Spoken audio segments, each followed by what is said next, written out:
In the spring of 1898, mold maker Charles E. Beam was working in Greentown, Indiana at the Indiana Tumbler and Goblet Company, finishing up on the newest pattern line to be introduced at the summer trade shows. At about that same time, the United States was in the midst of the Spanish-American War. On the evening of April 30th, 1898, Admiral George Dewey, a graduate of the U.S. Naval Academy in Annapolis, Maryland, and a veteran of the Civil War, sailed a battle fleet into Manila Bay, where he destroyed the Spanish squadron that was anchored there. His victory resulted in the U.S. acquisition of the Philippines and signaled the expansion into the Western Pacific. Admiral Dewey returned home a war hero, and with great fanfare the U.S. Congress created his rank of Admiral of the Navy, the highest rank ever bestowed upon a U.S. naval officer. Admiral Dewey's success was so exciting and popular that different businesses all across the country attempted to capitalize on his great name. The Indiana Tumbler and Goblet Company was no exception, and that pattern that Charles Beam was working on would be known as the Dewey. There is very little to the pattern line that would represent a naval victory, although some people may argue that the circular part of the pattern represents a porthole. While this may have been an attempt to link the design with the ship, it is probably more likely that the company's marketing department simply capitalized on current events. Instead of a naval or ship design, one could say the pattern has more floral decorations, which is probably why somewhere along the way, collectors, not knowing what the actual name was, called it flowered flange. All Dewey pieces have multiple columns of leaves, and many pieces have a scalloped rim of flowers. However, there are a few pieces, including the mug and tumbler, the shakers, cruets, and what collectors call today the serpentine, that do not contain this rim of flowers. Dewey pieces also have horizontal ribs with a non-patterned clear wavy band. There are also several oval raised medallions around the base of each piece, and this medallion-esque motif is repeated on the scalloped feet. Unfortunately, it seems the way the Dewey pattern was designed, it is quite common to find chips and other damage to the feet. In fact, it is so common that one might suspect there were issues pulling the pieces from the mold in any way that would have prevented this damage. One final design element to note is the band of beading above the scalloped feet. The lids of several items were designed with a finial that has small leaves surrounding the oval medallion that matches the base and feet.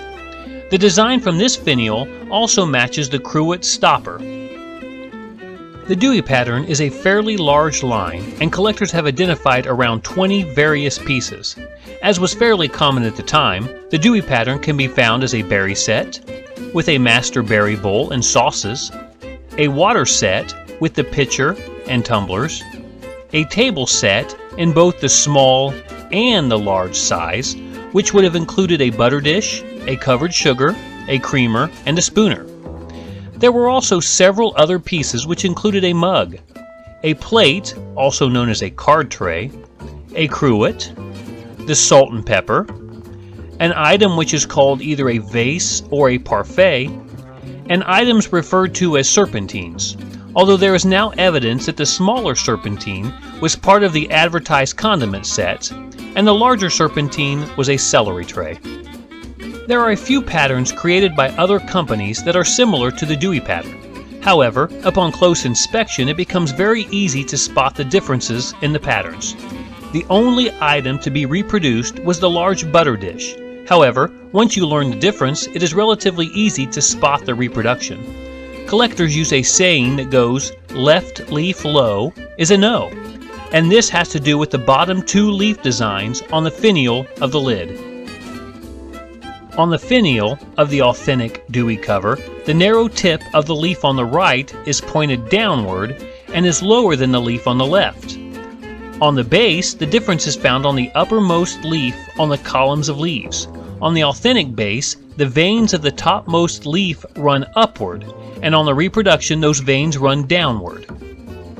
There are a few interesting tidbits about items in the Dewey line that cause collectors to scratch our heads, but we do have to remember that companies would name or market items however they had to generate sales.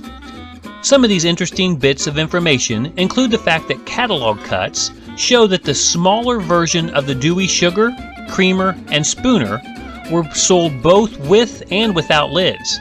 The diameter of the sugar is slightly larger than the diameter of the spooner and the creamer, and the smaller lid would fit either of those pieces. Also, it was not uncommon for factories of the time to reuse molds for other pattern lines, and the Dewey pattern line does show us a couple examples of this. One example is the smaller lid that fits the vase or parfait is the same lid that would later be used as the lid for the tankard creamer of the line that collectors know today as Cactus.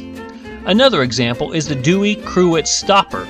This same stopper would be used as the stopper for several other patterns.